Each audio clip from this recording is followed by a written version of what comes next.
राधे राधे। मैं आशुतोष शर्मा वृंदावन से India Republic के लिए आप सभी का स्वागत करता हूँ। इस समय हमारे साथ 2 भागवताचार्य मौजूद हैं। पहले मैं सबसे पहले बता दूं कि ये जो आज प्रेस वार्ता का आयोजन हुआ है, ये 21 निर्धन कन्याओं के लिए एक सामूहिक विवाह पहली बार मनुश्री महाराज के द्वारा किया गया है। और इस भाव का उद्देश्य क्या है, इस कार्यक्रम का क्यों मन इनका जागृत हुआ कि ये कार्यक्रम आयोजित होना चाहिए। जय जय श्री राधे। बहुत सुंदर कार्यक्रम होने जा रहा है और सबसे बड़ी बात यह है कि जो वंचित वर्ग है हमारे समाज का, उसे एकीकृत करने की बहुत ज़रूरत है। वे जिनके पास वो सामर्थ्य नहीं है, वे जो झुग्गियों में हैं, वे जो अन्य जाति अन्य दर्शन से हैं, लेकिन कहीं ना कहीं वंचित रह जा रहे हैं, तो उन सबका वो सामर्थ्य नहीं हो पाता। और दूसरा दर्शन ये है कि आज धर्म परिवर्तन बड़ी तेज़ी से हो रहा है, तो तात्पर्य सिर्फ यही है कि उन सबको जोड़कर सनातन वैदिक पद्धति से उनका विवाह कराने में हम समाज के सभी लोग जुड़े। मानव मंदिर सेवाश्रम के तत्वाधान में कामधेनु गौ माता की परम कृपा से ये कार्य प्रथम बार होने जा रहा है, जिसमें 21 निर्धन गरीब सर्वजातीय कन्याओं को इसमें शामिल किया जा रहा है। और उनके प्रत्येक चीज़ की, यहाँ तक कि उनके 1 रुपया भी नहीं लगा उनका, ये कोशिश की गई है और उनके विवाह की पूरी तैयारी यहाँ हो रही है। मन में भाव कैसे आया, ये विचार भी आया होगा कि इतनी कन्याओं का एक कन्यादान करने में कहते हैं कि बहुत पुण्य प्राप्त होता है, और आप 21 कन्याओं का विवाह जो भाव लेके आए, उसका क्या उद्देश्य रहा हुआ है? देखिए, उद्देश्य का तो यह है कि चूँकि यहीं पर आसपास बहुत सारी झुग्गियाँ हैं, तो अब कभी कोई यहाँ पानी भर रही थी बाहर, तो मैंने कहा बेटा पढ़ाई बड़ा क्या पढ़ाई करें और क्या करें। मैंने कहा ब्याह होना, शादी ब्याह तो आप समझते ही हो। तो वो विचार बस वही क्लिक कर गया कि हम इतना तो कर ही रहे हैं, अगर हम ये कर लें तो शायद फिर बात वही है पुण्य वाली। तो पुण्य तो अपनी जगह, लेकिन उनका जीवन संवर जाए तो उससे बड़ा कोई पुण्य नहीं है। तो ये विचार वहीं से पैदा हुआ कि हम सब के लिए कर रहे हैं। मैं तो कथा में भी कहता हूँ कि आप आज 50-50 लाख खर्च कर रहे हैं बच्चियों के विवाह में, उसी 1 करोड़ का 1% अगर 1 लाख रुपए खर्च कर दें तो किसी गरीब कन्या का बहुत सुंदर विवाह होके शायद आपकी बेटी को उससे ज़्यादा आशीर्वाद वहाँ से मिल जाएगा।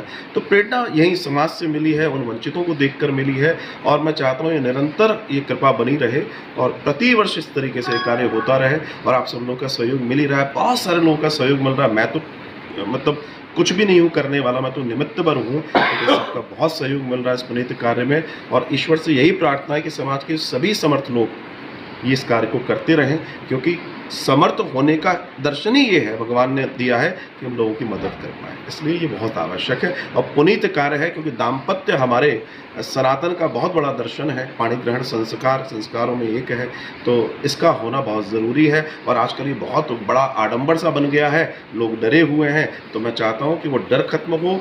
जो गरीब वंचित एक वर्ग था, जिसके यहाँ कन्या होती थी जब, तो डर जाता था। आज बहुत सुख की बात है कि उसको ये मालूम है कि कोई बात नहीं, किसी सामूहिक विवाह में बिटिया का विवाह तो हो ही जाएगा, तो इससे भ्रूण हत्या रुकेगी, इससे बच्चियों की एजुकेशन बढ़ेगी, इससे बच्ची बहुत समृद्ध होंगी। ये एक विचार इस विवाह के पीछे मेरा है, जो गोविंद ने दिया है, उसी को आगे बढ़ाने का प्रयास है। जी, विवेक जी भी गरीब दल से हैं। विवेक जी, ये जो विवाह पहली बार महाराज श्री के द्वारा हो रहा है, क्या बोलना चाहिए? हमारे महाराज जी श्री मनुश्री महाराज जी ने जो एक कदम उठाया, जो सामूहिक कन्याओं का विवाह हो रहा है, ये बहुत ही अच्छा संदेश जाएगा समाज में। क्योंकि साधु संत और कथावाचक और जब समाज में जो लोग आगे आएंगे इस काम में, इनका सभी लोग अनुसरण करते हैं, तो इन्हें देखकर और लोग भी इस कार्य के लिए आगे आएंगे। दूसरी बात यह है कि जैसे अभी समाज में जो अभी गरीब लोग हैं, उनके लिए वास्तव में ये बहुत बड़ी संकट की स्थिति है कि वो शादी कैसे करें। और महाराज जी तो अपनी बेटियां मान कर 21 बेटियों को शादी कर रहे हैं, स्वयं उनका कन्यादान कर रहे हैं। तो महाराज जी का बहुत सौभाग्य है, और हम ब्रजवासियों का भी सौभाग्य है कि हमारे ब्रज भूमि से एक ऐसा अच्छा संदेश जाएगा। 21 कन्या का जो विवाह होगा और बहुत अच्छा कार्यक्रम होगा, देखने वाला होगा। और मैं महाराज जी का बहुत बहुत धन्यवाद देता हूँ कि ऐसे सफल कार्यक्रम के लिए आयोजक जो कर रहे हैं, उसके लिए मैं उनको बहुत बहुत धन्यवाद देता हूँ। शुभ अंक भी है 21। रामविलास चतुर्वेदी जी हैं, भागवताचार्य के साथ साथ ज्योतिषाचार्य भी हैं। महाराज जी कहते हैं कि वृंदावन धाम में ऐसे तो सैकड़ों हाथ खड़े होते हैं, लेकिन आप लोग जो इस आयोजन के लिए आगे आए हैं, तो कैसे मन बना? क्योंकि मुझे जैसा लगता है मनुश्री महाराज जी, आपके सहयोग के बिना आपने उत्साहित दिया होगा कि आगे इसको आगे लेके जाना। और इस बार 21 है, और अगली बार क्या कैलकुलेशन होगी? वंदे व्रज सुंदराम।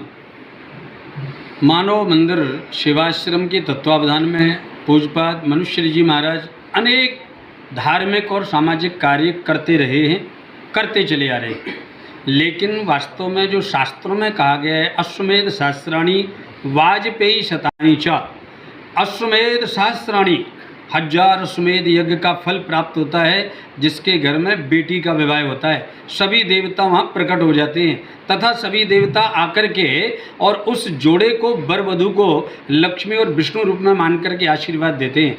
अपनी बेटी के विवाह में व्यक्ति कितनी तैयारियां करता है, कितनी व्यवस्थाएं करता है, कितना धन खर्च करता है, लेकिन पूज्य मनुश्री जी महाराज ने 21 बेटियों के विवाह का यह जो संकल्प किया है, वास्तव में यह समाज के लिए बहुत बड़ा सुंदर एक अवसर भी है तथा एक संदेश भी है कि हम सभी को आगे आकर के और इस प्रकार के सामूहिक विवाह करना चाहिए।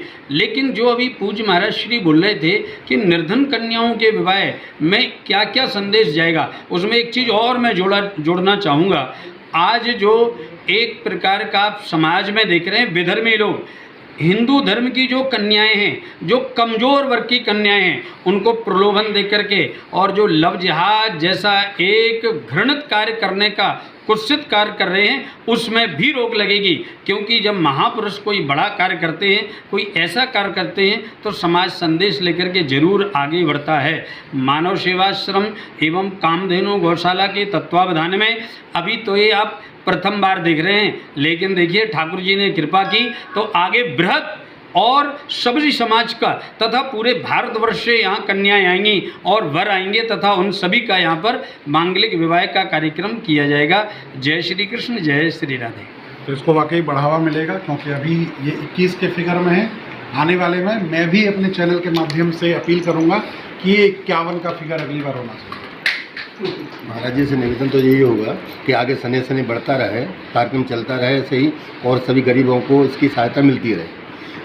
क्या है कि आजकल लोगों पे पैसे की कमी हो गई है, कुछ काम धंधे यानी आबादी बढ़ी जा रही है, और फिर उसकी भ्रूण कन्या जो है उसका निस्तारण हो जाता है, तो लड़कियों की कमी हो रही है। उसके लिए तो कुछ न कुछ तो समाज सेवा को करना पड़ेगा।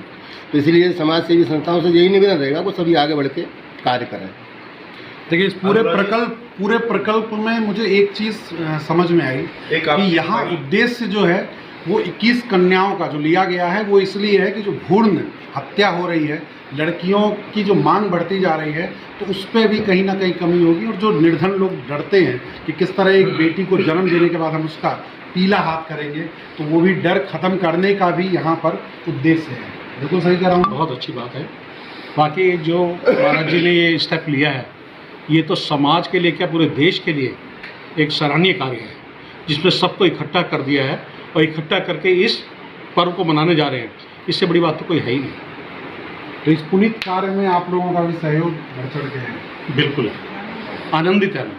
आप भी अपील करेंगे और लोगों से कि ऐसे कार्यों को बढ़ावा मिलना चाहिए। बहुत ज़रूरी है बढ़ावा मिलना, क्योंकि जिस तरह से भ्रूण हत्या हो रही है, लड़कियों को एक सही दिशा नहीं मिल पा रही, ये बहुत बड़ा उच्च कार्य है जो बिल्कुल मानव सेवा के द्वारा जो ये कार्य किया जा रहा है, हम मनुश्री जी महाराज का आभार व्यक्त करते हैं कि उन्होंने ये जो विषय लेके आगे बढ़ रहे हैं, उनकी मनोकामना पूर्ण हो। और सबसे बड़ा पुण्य कार्य जो वो करने जा रहे हैं, जो पानी ग्रहण संस्कार है, वो सबसे बड़ा पुण्य कार्य है। और एक पिता के ऊपर जो अपनी बेटी का जो भार होता है, उस भार को वो कम कर रहे हैं समाज के सहयोग के साथ, और समाज को वो दिशा दिखाने का कार्य कर रहे हैं, जो शायद मैं समझता हूँ हर लोगों के बस की बात नहीं है। तो मुझे दीजिए इजाज़त। ऐसी उन तमाम खबरों को देखने के लिए जुड़े रहिए इंडिया रिपब्लिक के साथ। मैं आशुतोष शर्मा अपने सहयोगी मनीष सैनी के साथ वृंदावन से।